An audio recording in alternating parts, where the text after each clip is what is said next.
우리 한번 같이 따라 하시겠습니다. 나는 주님의 성전입니다. 나는 주님의 성전입니다. 나는 주님의 성전입니다. 나는 주님의 성전입니다. 인간사 세옹지마라는 말을 써요. 세옹지마.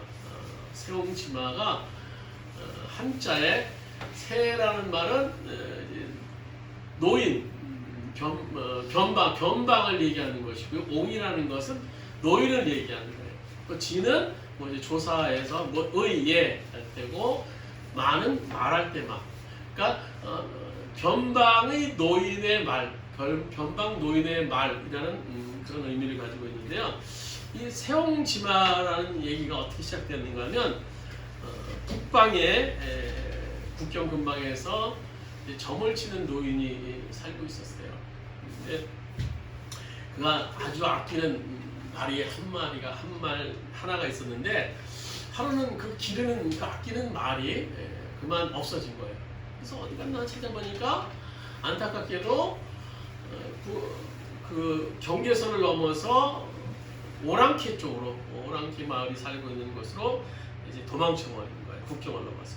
그래서 마을 사람들이 이구동성으로 아유 이제 노인 이제 어떻게 하십니까 라고 위로를 하자 그 노인은 이것도 무슨 복이 되지 않겠어?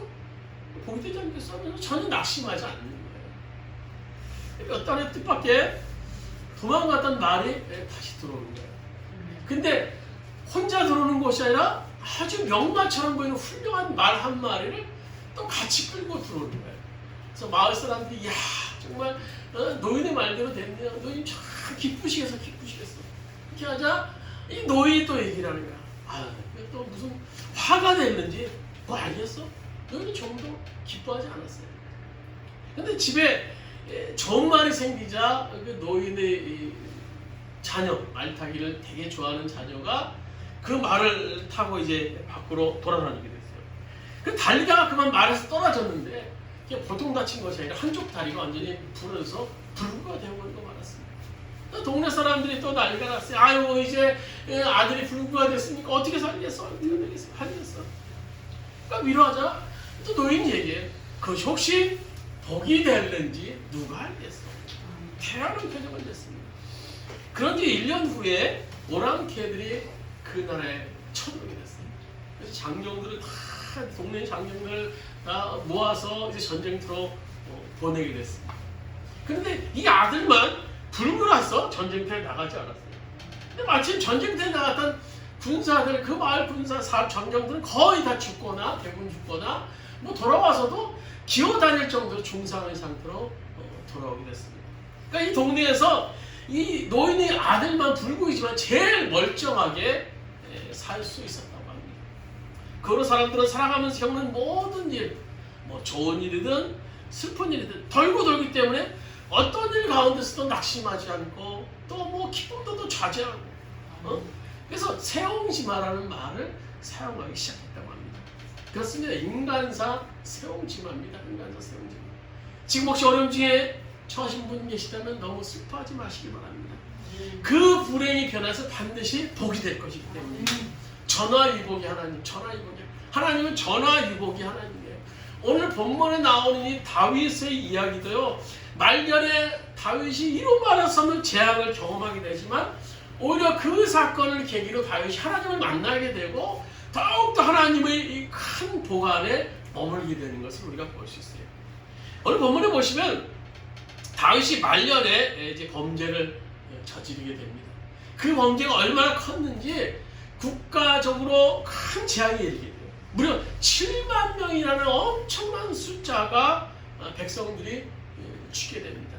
그러니까 전염병의 재앙이 이스라엘 전역을 휩쓸고 이제 또 다시 한번 그걸로 그칠 수 없어 또 다시 전국을 막 휩쓸려는 그런 차가 있어요.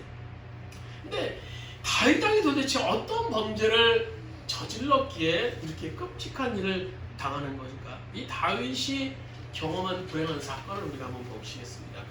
우리 오늘 성경 말씀 2절 말씀 우리 한번 같이 한번 읽도록 하겠습니다. 오늘 사무엘하 24장 2절 말씀 같이 한 목소리로 읽도록 하겠습니다. 이에 왕이 그 곁에 있는 군사령관 요압에게 이르되 너는 이스라엘 모든 지파 가운데로 다니며 이제 단에서부터 브엘세바까지 인구를 조사하여 백성의 수를 내게 보고하라 하니. 다윗이 인구조사를 실시했어요. 근데 인구조사 실시했는데 뭐 인구조사가 큰 죄인가? 죄인가? 그렇게 반문하실 수도 있을 것입니다. 당연히 인구조사는 그렇게 큰 죄가 되지 않죠.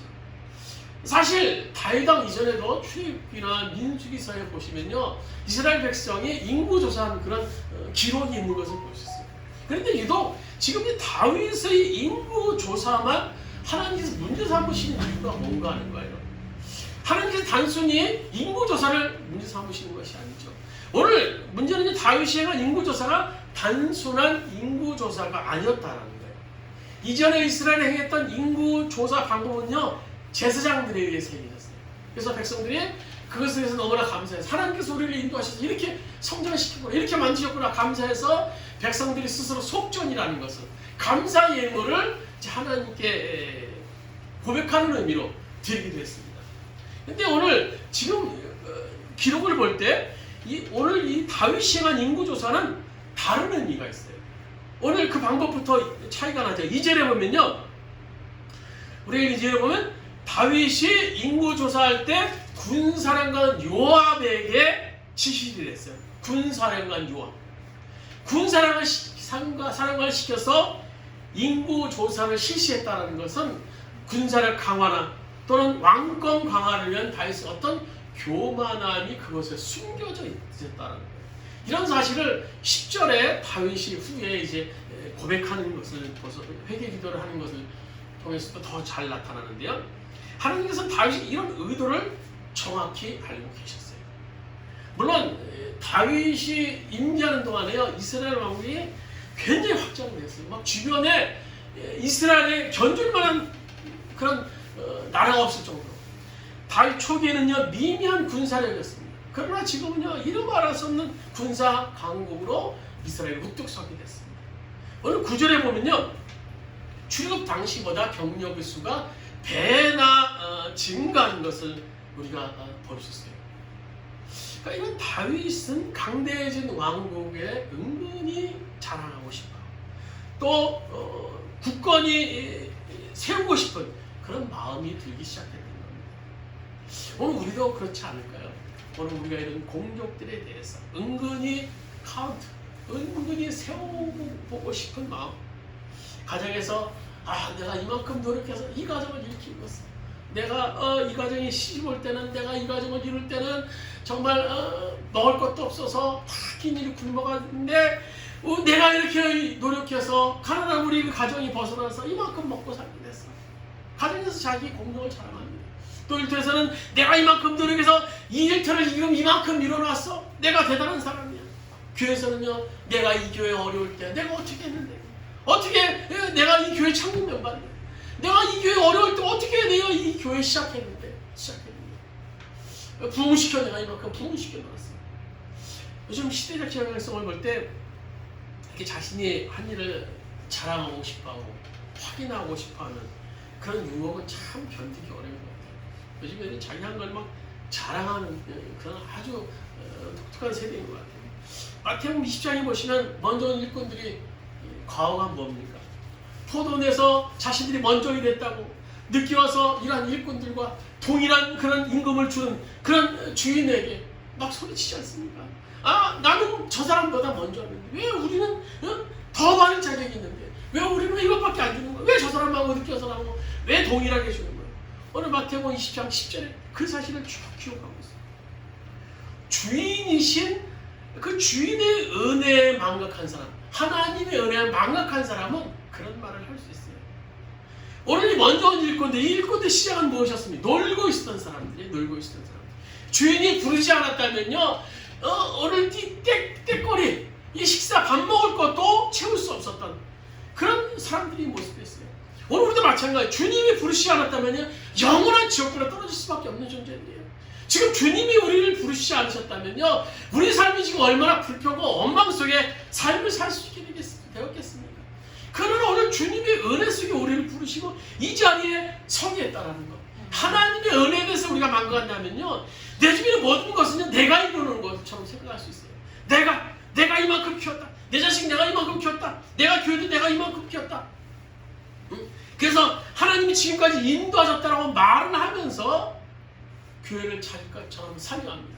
그래서 이 교회 내가 없으면 안 돼. 그래서 자신에게 또 세습하려고 하고, 교회 돈을 또 자기 마음대로 쓰려고 하고, 교회 자신의 권력을 유지하기 위해서 계속 애쓰는 추함교회 리더들의 모습을 볼 때가 있어요.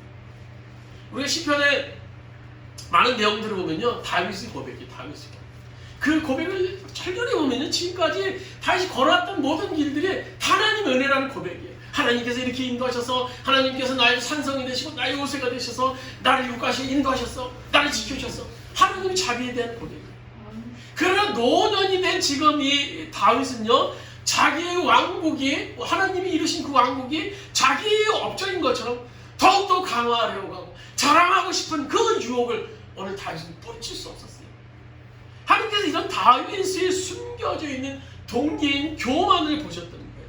그리고 그 죄악을 심판하셔서 이스라엘 땅을 징계하셨던 것입니다. 그래도 참 우리가 다윗을 보면서 다행이라고 생각하는 점들은, 징계의 장에서 다윗은요, 자기 범죄를 인식하고 주는 게 납작 엎드렸다는 거예요. 다윗은요, 자신에 대해서, 죄에 대해서 상당히 민감했던 인물이에요. 그 전에도 전과가 있는 인물 아닙니까, 젊었을 때. 그러나 그 죄 앞에 다윗은 엎드립니다. 오늘 신구약 성경에서 다윗을 향해서 얘기하는 그런 지침 중에 하나는 하나님 마음에 합한 자라는 거예요. 합한 자. 다윗이 하나님이 정말 찬양할 정도로 아름답게 볼 정도로 깨끗하고 성대했기 때문에 그렇습니까? 다윗은요, 정말 연약한 인간이에요. 연약한 인간. 죄가 많은 인간이에요. 우리 똑같은 그런 연약성을 가지고 있어요. 그에도 실패도 있었고 자료도 있었고 범죄도 경험했습니다. 그러나 다윗이 하나님을 감동시킬 수 있었던 것은 범죄일 때 재빨리 그 사실을 인정했다는 거예요. 선지자 나단이 밧세바를 범한 다윗에게 와서 그 죄를 책망할 때 다윗이 그렇게 말하지 않았어요. 내가 감히 왕인데, 내가 이 나라의 왕인데, 이 나라 다 내 것인데 네가 함부로 나한테 그럴 수 있어? 그럴 수 있어? 오늘 이 나단을 책망하지 않았어요. 오늘 다윗을 향한 나단이 책망할 때 그런 절대 왕국안의 국가임에도 불구하고 보호자에 내려와서 제가 범죄했습니다. 제가 잘못했습니다. 고백했던 것을 성경에서 통해서 볼 수 있습니다. 오늘 말씀도 보세요. 오늘 말씀에 보시면요, 이 10절에 보시면 그 죄악에 대해서 다윗이 고백하는 것을 볼 수 있어요. 오늘 10절 말씀 우리 같이 한번 읽도록 10절입니다. 다윗이 백성을 조사한 후에 그의 마음에 자책하고 다윗이 여호와께 아뢰되 내가 이 일을 행함으로 큰 죄를 범하였나이다. 여호와여, 이제 강구하옵나니 종의 죄를 사하여 주옵소서. 내가 심히 미련하여 행하였나이다 하니라. 그 회개에 대한 주님의 반응이 16절에 나오죠. 16절 같이 계속 읽도록 하겠습니다. 천사가 그의 손을 들어 멸하려 하더니 여호와께서 이 양 내리심을 뉘우치사 백성을 멸하는 천사에게 이르되 족하다, 이제 내 손을 거두라 하시니 여호와의 사자가 여부스 사람 아라우나의 타작마당 곁에 있는지라. 천사가 다윗의 범죄로 이스라엘 전역의 전염병으로 쓸어버리겠어요. 하나님 명령을 통해 쓸어버리겠는데, 오늘 하나님께서 재앙을 그치게 하기 위해서 예루살렘으로 향하던, 다시 한 번 더 크게 쓸어버리려고 하던 천사의 손길을 멈추게 하세요. 주님의 원래 계획은요, 전염병으로 3일 동안, 아마 그 전에 지금 아마 하루 이틀 정도 쓸어버리는 그런 상황이었던 것 같아요. 3일간이 더 이스라엘 전부 몰살하려는 계획이었지만, 오늘 다윗의 회개를 기억하시고 도중에 그 계획을 멈추셨다는 거예요. 그리고 놀라운 것은요, 하나님께서 이미 천사를 아라우나의 타작마당에 보내셔서 다윗의 번제를, 다윗의 제사를 받을 준비를 하고 계셨다는 거예요. 오늘 16절 하반절에 말하죠. 여호와의 사자가 여부스 사람 아라우나의 타작마당 곁에 있는지라. 이미 하나님께서는요, 이 타작마당 뒤에 나오는, 타작마당에 나오는 얘기를, 이미 번제를, 제사를 받을 준비를 하고 계셨다는 거예요. 참 영적 배후에 이런 엄청난 일들이 일어나고 있다는 것은 참 놀라운 일이 아닐 수 없어요. 우리가 지금 주목해야 될 것은 이 징계의 장에서 오늘 다윗이 재빨리 자신의 범죄를 알고 즉시 하나님 앞에 엎드렸다. 그리고 그 뒤에는 엄청난 영적인 일들이 일어나고 있었다는 거예요. 그리고 이어지는 갓선자의 지적에 다윗이 17절에 이런 고백을 하죠. 다윗이 백성을 치는 천사를 보고 곧 여호와께 아뢰되 이르되 나는 범죄하였고 악을 행하였거니와 양무리는 무엇을 행하였나이까. 청하건대 주의 손으로 나와 내 아버지의 집을 치워서 내가 범죄했으니까 죄 없는 백성들을 건들지 마시고 내 자신을 치옵소서. 그 전에 다윗이 그 재앙을, 하나님의 그 징계를 선택을 했지만 막상 7만이나 죽어가는, 전염병으로 죽어가는 그 백성들을 보면서 다윗이 너무나 가슴 아팠던 거예요. 그래서 죄 없는 백성들 이제 그만 치시고 차라리 저를 치세요. 우리 가정을 치세요. 하나님을 하나님 기도를 합니다. 만약 다윗이 이런 영적 시각이 없었다면 그래서 자신이 실행한 인구조사에 대해서 왕으로서 당연히 인구조사 할 수 있지 그렇게 생각했다면, 또 전염병이 온 나라에 창궐했을 때 전염병 온 나라에 들 수 있지 또 7만 명이라는 많은 숫자가 죽었을 때 사람들 전염병 걸리면 죽을 수도 있지 라는 생각을 했다면, 오늘 본문을 말씀 묵상하던 중에 이런 생각을 하게 돼요. 육안에 보이는 그런 현상, 그 표면적인 나타나는 현상은 너무도 그냥 그렇게 생각할 수 있는 상황들이에요. 인구조사하는 거, 전염병 걸린 거, 또 사람들이 죽은 거, 백성들이 죽은 거. 그러나 보이는 세계의 이면적인 영적인 세계에서 다윗의 교만으로 하나님께서 다윗을 치셔서 천사들을 부려서 그를 심판하셨고 무려 그 일로 7만 명의 목숨을 잃게 되었다는 거예요. 얼마나 무섭고 놀라운 일입니까? 다윗이 회개가 없었다면 얼마나 더 죽었을지 알 수 없는 일입니다. 이것이 다윗에게만 일어날 수 있는 일이겠습니까? 오늘요? 지금 우리가 살고 있는 시대도요, 여전히 하나님이 주장하시는 영적인 세계가 존재하고 그 세계 속에서 하나님은 지금 일을 하고 계세요. 천사를 부려서, 사자를 부려서 하나님께서 주님의 일을 지금 하고 계시다는 거예요. 여러분 지금 우리 삶에 대해서 하나님께서 보시고 진노하실 만한 그런 일들이 있는지 모르겠어요. 책망받을 모습들이 있는지 모르겠어요. 저는 지난날에 그런 다윗 목사의 경험을 이렇게 생각하면 다윗처럼 죄에 대한 어떤 영적인 민감함이 없었던 것 같아요. 그래서 교회가 좀 어려우면 교회의 어떤 여건이 안 돼서 그런가 보다. 내가 자질이 부족해서 그런가 보다. 그래서 열심히 교회 여건을 좋게 만들려고 했고, 또 내가 열심히 노력해서 또 내 자신을 발전시키려고 노력했어요. 그러나 그 이면 세계인 영적인 세계 속에서 죄에 대한 직면함이 없었어요. 즉 죄에 대한 애통함이 없었고, 어떤 이런 죄에 대한 영적인 민감함이 없었어요. 영적인 민감함. 그 주님의 세계에 대한 보는 눈이 없었던 것이죠. 주님이 일하시는 그런 모습들. 기도의 자리에서 진지하게 내 자신에 대한 회개가 없었어요. 기도가 없으면 누구나 이럴 수 있어요. 기도가 없으면 하나님의 영적인 세계를 경험할 수 없어요. 오늘 다윗이 기도하지 않았다면요, 오늘 우리와 같을 수 있을 것입니다. 그러나 오늘 영적인 세계를 그는 인지하고 회개의 자리에 섭니다. 주님, 제가 악했습니다. 제가 악을 행했습니다. 제가 악을 행해서 오늘 주님께서 천사들을 부려서 이렇게 오늘 이스라엘 땅을 짓밟고 계시는군요. 주님, 이 재앙을 좀 멈춰주세요. 간절히 기도하는 다윗의 모습을 볼 수 있습니다. 그래서 다윗이 이제 아라우나의 타작마당으로 올라가는 것을 18절부터 볼 수 있어요. 이제 회개를 했지만 이제 거기서 멈추지 않고 이제 다윗은 이제 갓선지자의 그런 욕으로 아라우나의 타작마당에 올라갑니다. 오늘 18절 말씀 우리 한번 같이 한번 읽을게요. 18절 말씀입니다.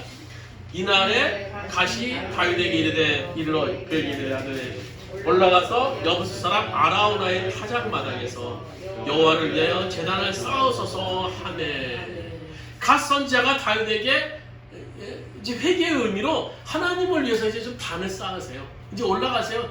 당신 혼자 회개 기도한 걸로 그쳐서는 안 돼요. 이제 완전히 재앙을 그치기 위해서는요, 이제 단을 쌓아야 됩니다. 제단을 쌓아야 됩니다. 제사를 드려야 됩니다. 이제 제안을 했어요. 그래서 다윗은 이 명령에 순종해서 아라우나라는 사람이 있는 타작마당으로 올라가게 됩니다. 근데 제사에는요, 여기 보면요, 반드시 제물이 필요해요. 제물이 없다면요, 제사는 의미가 없는 거예요. 다윗이 제사를 드리러 가면서 어찌된 영문인지 제물을 준비하지 못했어요. 그런데 타작마당에 주연했던 아라우나는 너무나 평범한 그런 서민이었어요. 그래서 자기 마당에 왕이 연찬다는 그런 얘기를 듣고 또 오는 모습을 보고 황송했을 거예요. 우리 집 마당에 대통령이 온다고 생각해보세요. 얼마나 대단한 일이겠습니까?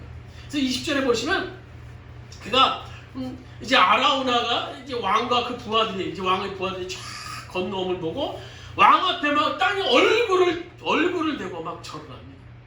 그래서 아라우나에게 다윗 왕이 21절에 보시면 이런 제안을 하죠. 내가 여기서 제사를 드리러 가는데 내가 제사 드릴 제물과 제물 준비되어 있지 않은데 제물과 이 땅을 좀 사고자 합니다. 다윗 왕의 이 제안에 아라우나가 이렇게 대답을 하죠. 22절 23절 우리 한번 같이 한 목소리 한번 들어요. 22절 23절입니다. 아라우나가 다윗에게 이르되 원하건대 내 주 왕은 좋게 여기시는 대로 취하여 드리소서. 번제에 대하여는 소가 있고 뗄나무에 대하여는 마당지라는 도구와 소의 멍이가 있나이다. 왕이여 아라우나가 이것을 다 왕께 드리나이다 하고 또 왕께 아뢰되 왕의 하나님 여호와께서 왕을 기쁘시게 받으시기를 원하나이다. 내 모든 거 다 드린다라는, 내 모든 거 다 마음대로 하세요. 왕이니까 마음대로 하세요. 얘기를 합니다, 아라우나. 그런데 다윗 왕이 이런 대답을 해요. 24절에 보시면 왕이 아라우나에게 이르되 그렇지 아니하다. 내가 값을 주고 아라우나 너에게 살이라. 값없이는 내 하나님 여호와께 번제를 드리지 아니하리라 하고 다윗은 은 50세겔로 타작마당과 소를 샀다라고 기록하고 있어요. 다윗은요, 제사의 진정한 의미 그리고 하나님께서 연락하시는 제사가 어떤 것인지를 알고 있었던 사람이에요. 자신의 희생, 자신의 대가를 지불함을 통해서 하나님 그 제사를 받으시고 그 제사에 대해서 연락하신다는 사실을 다윗은 알았던 겁니다. 그래서 다윗은요, 어마어마한 대가를 치래요. 은 50세겔. 은 50세겔은 그 당시 은 1세겔이 노동자 4일의 품삯. 그러니까 지금 우리 돈으로 한 50만 원 정도 하지 않을까 그런 생각을 해요. 그 50세겔하면 한 2,500만 원 되지 않겠어요. 그런데 이 동일한 사건이 기록한 역대상 21장에 보면요, 금 600세겔을 타작마당을 위해서 지불했다라는 기록이 있어요. 하여튼 많은 액수를 지금 다윗이 지불하고 하나님께 제사를 드리려고 하는 거예요. 많은 액수를 지불하고. 뭐 왕이라고 뭐 돈이 아깝지 않겠습니까? 왕도 돈이 아깝죠. 그러나 그 대가 지불을 결단합니다. 내가 값없이는 제사를 드릴 수 없습니다. 내가 기꺼이 대가를 지불합니다. 그래서 다윗은 제사의 의미, 오늘날의 예배의 의미를 너무 잘 알고 있었어요. 내가 치러야 할 값이었다면 그래서 진정한 예배가 될 수 없다라고 오늘 다윗은 고백하고 있는 겁니다. 여러분, 예배의 가장 중요한 의미가 무엇이겠습니까? 예배의 정신은 항상 우리의 드림이 먼저야 돼요. 드림이 먼저. 오늘 교회 오시면서 이 자리에 참석하시면서 어떤 마음으로 오셨는지 모르겠어요. 혹시 하나님 오늘 나에게 어떤 은혜를 먼저 주시겠습니까? 그런 마음으로 먼저 오셨다면요, 그것은요 예배의 올바른 자세가 아닙니다. 먼저 하나님께 드림이 있어야 돼요. 하나님께 드림. 일주일 동안 살았던 나의 그 고귀한 삶, 나의 정결한 삶, 하나님 보신 흡족한 그 삶을 드리고 싶은 마음, 또 나의 건강을 드리고 싶은 마음, 또 나의 물질을 드리고 싶은 마음, 나의 모든 걸 주님께 바쳐야 된다. 그 마음으로 먼저 예배의 자리에 참석해야 돼요. 그리고 오늘 예배의 자리에 앉아있기까지는요, 희생이 있어야 돼요. 희생이 있어요. 참 우리에겐 이런 먼 얘기처럼 들리는데요, 사실요, 우리가 지금 반대편이나 딴 나라를 보면요, 예배 한번 드리기 위해서는요, 목숨을 걸고 드려야 되는 것이 지금 존재해요. 그런 땅들이 있어요. 근데 이 예배 자리에 앉아있기까지 희생이 있어야 된다. 희생. 오늘 구약 당시 이 제물을 드릴 때도 하나님께서 우리에게 최고의 것을 드리기로 했어요. 오늘 주보에 레위기 1장 2절 말씀 한번 우리 같이 읽도록 하겠습니다. 레위기 1장 2절 3절입니다. 이스라엘 자손에게 말하여 이르라. 누구든지 여호와께 예물을 드리려고 하면 가축 중에서 소나 양으로 예물을 드릴지니라. 그 예물은 소의 번제이면 흠없는 수컷으로 회막문에서 여호와 앞에 기쁘게 받으시도록 드릴지니라. 오늘 여호와께 번제를 드리는데 최고의 것을 드리는 거예요. 최고의 것. 최고의 것을 드리기 위해서는요, 그냥 드릴 수 있었겠습니까? 이 소나 당시 소나 양 뭐 저렴했겠어요? 지금도 이제 육류값이 많이 올라가기도 했습니다만 그 당시 소나 양 산채로 드리는 이 소나 양은요 굉장히 고가였습니다. 그래서 그것을 얻기 위해서는요 일반 백성들은 희생이 있어야만 희생이 있어야만 몇 달 동안 열심히 일을 하는 희생, 자기 건강과 시간을 희생해야 되고 어떤 사람은 1년을 모아서 또 희생해서 최고의 것을 하나님께 드렸던 것입니다. 최고의 것은요 희생이 따르기 때문에 희생이 따릅니다. 그리고 그런 제사를 대해서 하나님께서는 불로 응답하시고 화목으로 응답하셨던 것입니다. 그것은 오늘 우리의 예배 정신이기도 해요. 우리 일주일 동안 삶을 예배를 통해서 하나님 앞에 드려야 됩니다. 그리고 나의 시간을 드려야 되고 나의 마음을 드려야 돼요. 내 모든 최고의 것은 예배를 통해서 주님을 위해서 드려야 돼요. 내가 값없이는 내 하나님 여호와께 제물을 드리지 아니하리라. 이 다윗의 고백이 우리 고백이 되어야 된다는 겁니다. 네 번째로 보면 이제 다윗이 번제와 화목제를 이제 드리게 되죠. 우리 25절 말씀, 제사를 드리는데 다윗이 어떤 제사를 드렸는지 기록하고 있습니다. 25절 말씀 같이 한번 목소리로 한번 읽도록 하겠습니다. 그곳에서 여호와를 위하여 번제와 화목제를 드렸더니 예 여호와께서 사람을 위하여 기도를 들으시매 이스라엘에게 내리는 재앙이 그쳤더라. 다윗은 참여하고 이제 주님 앞에 엎드립니다. 그리고 대가를 지불하기로 작정해요. 그리고 이어서 아라우나의 타작마당에 올라갑니다. 그리고 거기서 여호와를 위해 제단을 쌓고 그 제단은 번제와 화목 제단을 통해서 이제 번제 제사를 드립니다. 그 제사를 받으신 여호와께서 이스라엘에 내렸던 재앙을 이제 거두게 되시죠. 오늘 다윗이 번제와 화목제를 드렸다라고 하는데 번제를 드릴 때 다윗의 심정이 어떻겠습니까? 어떤 마음이었을까요? 이 번제라는 것은 이제 제사의 특이한 점인데 연기가 제물로부터 하나님께로 이렇게 올라가는 제사예요. 올라가는 제사마다 좀 특이한 점인데요.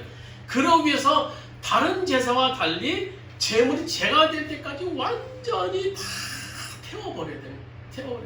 연기가 쭉 올라가. 이렇게 완전히 태워지는 제물을 보면서 또 그 제물을 통해서 연기를 보면서 다윗이 무슨 생각을 했을까요? 하나님 제 삶도 이렇게 완전히 태워지기를 소원합니다. 다윗이 지금까지 하나님을 믿지 않은 거 아니에요. 믿었어요. 하나님을 사랑하지 않은 거 사랑했어요. 하나님을 섬겼어요. 그러나 인구 조사를 하면서 자신 안에 숨어있었던 무서운 어떤 교만, 인간적인 욕망이 자리 잡고 있음을 알게 되었던 것입니다.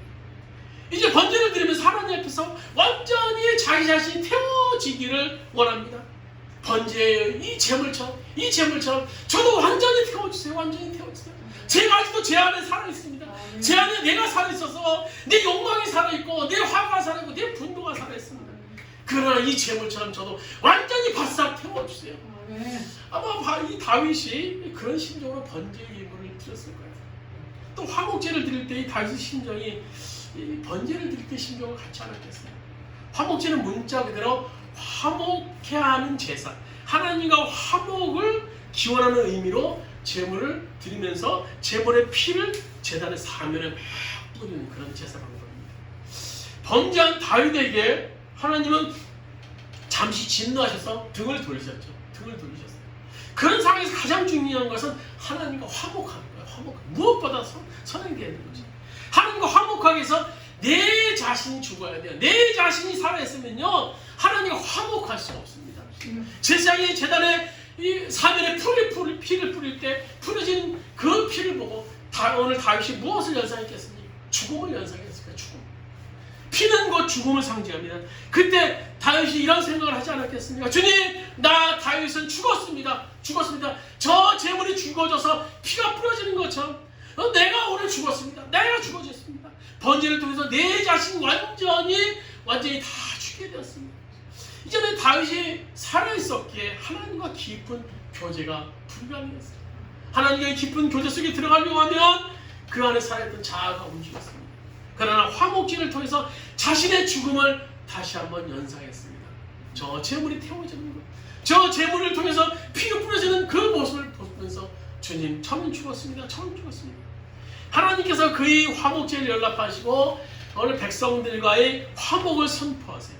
그래서 우리가 본 25절 마지막 절에 보면 이스라엘에게 내리는 재앙이 그쳤다라고 하는 것을 볼 수 있어요. 말씀을 맺도록 하겠습니다. 여러분, 우리에게 중요한 것은 오늘 하나님과 화목하는 거예요.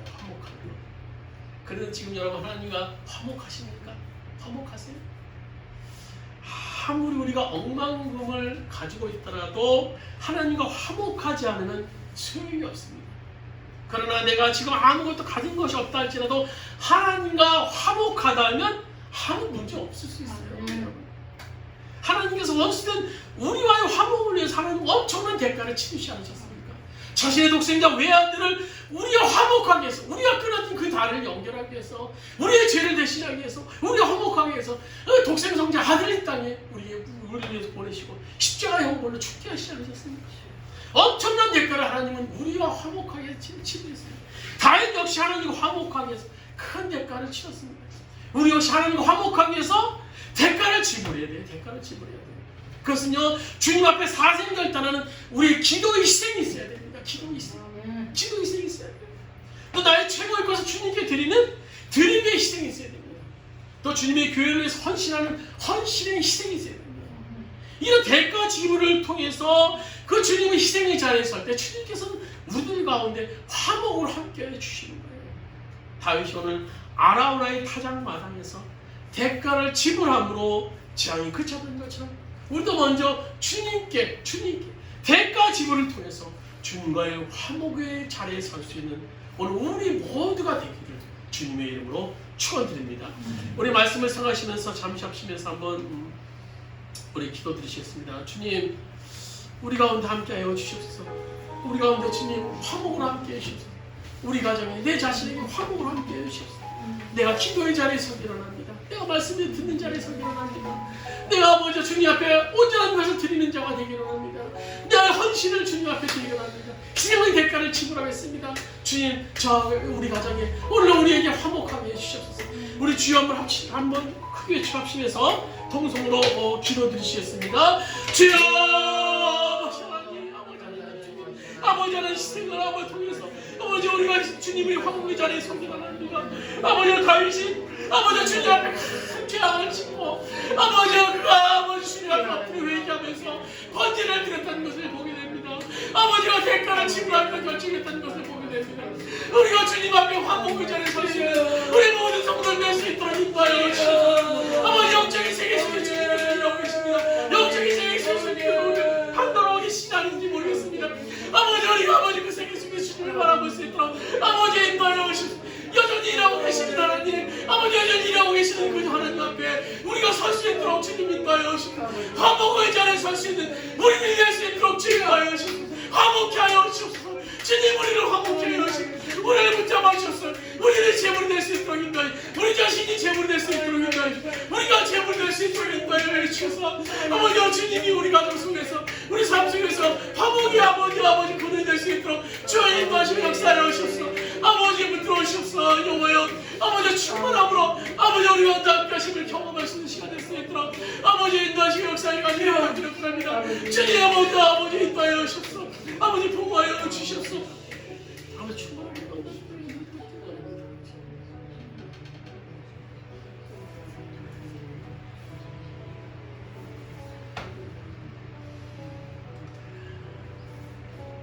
오늘 말씀 속에서 지금도 일하고 계시는 주님의 손길을 목격합니다. 다윗이 있었던 그 시대 속에서 여전히 영적으로 일하고 계셨던 하나님의 손길, 오늘 이 시대 속에서 주님께서도 영적으로 안 버린 세계 속에서 아버지 우리를 향해서 일하고 계심을 우리는 믿습니다. 주님 바라옵기는 우리가 그 하나님과 화목하기 원합니다. 그 하나님과 화목하기 원합니다. 주님께서는 우리와 화목하기 위해서 독생 성자를 이 땅에 보내시고 아버지 그 화목의 길을 선택하셨지만 여전히 우리는 그 주님과 화목하지 못한 경우가 너무나 많음을 고백드립니다. 주님 용서하여 주시옵소서. 용서해 주시옵소서. 우리가 주님과 화목하기를 합니다. 주님과 화평한 가정을 이루기를 합니다. 주님과 화목을 이루는 몸된 교회가 되기를 합니다. 주님 우리 가운데 역사하여 주시옵소서. 그 화목을 위해서 희생의 제물을 드리고 아버지 그 대가를 지불했던 다윗의 모습과 같이 우리도 화목하기 위해서 아버지 그 대가 지불할 수 있도록 주님 인도하여 주셔서 기도의 자리에 설 수 있는 우리들이 될 수 있도록 인도하여 주셔서 말씀의 자리에 설 수 있는 우리들이 될 수 있도록 인도하여 주셔서 우리 모든 것 주님을 위해 드리는 아버지 드리는 모습들이 우리 가운데 있을 수 있도록 주님 인도하여 주셔서 그래서 이 세상의 대가를 지불하는 가운데 화목을 원하셨던 그 주님과 아름다운 화목의 관계를 이룰 수 있는 우리가 될 수 있도록 주님 인도하여 주시옵소서. 주님의 세계를 바라봅니다. 주님의 영적인 세계를 바라봅니다. 주님께서 일하심을 바라봅니다. 주님 우리 가운데 함께하여 주시옵소서. 우리 가정이 함께하여 주시옵소서. 주님의 몸된 주원교회 주님 함께하여 주시옵소서. 일하여 주시옵소서. 움직여 주시옵소서. 화목케 하여 주시옵소서. 이제는 우리 주 예수 그리스도의 은혜와 하나님 아버지의 무한하신 사랑하심과 보혜 성령님의 감동되시고 통하시는 종이 다시 범죄는 낙심하지만 아버지가 죄악을 발견하고 주님 앞에 회개하며 주님 앞에 번제를 드림으로 아버지 대가를 지불하기로 작정하여서 그 재앙이 그쳤던 것처럼 우리가 주님과 먼저 화목하며 주님 앞에 올바른 자세로 설 수 있기로 결단할 때 우리 삶 가운데 함께하는 그 주님으로 말미암아 큰 기쁨 가운데 즐거움 가운데 서기를 하는 우리 모든 추원의 성도들 머리 위에 그의 가정의 사업장과 직장의 이 민족 위에 아마 주님의 모든 교회 위에 이제부터 오늘까지 함께 하시기를 간절히 축원하옵나이다.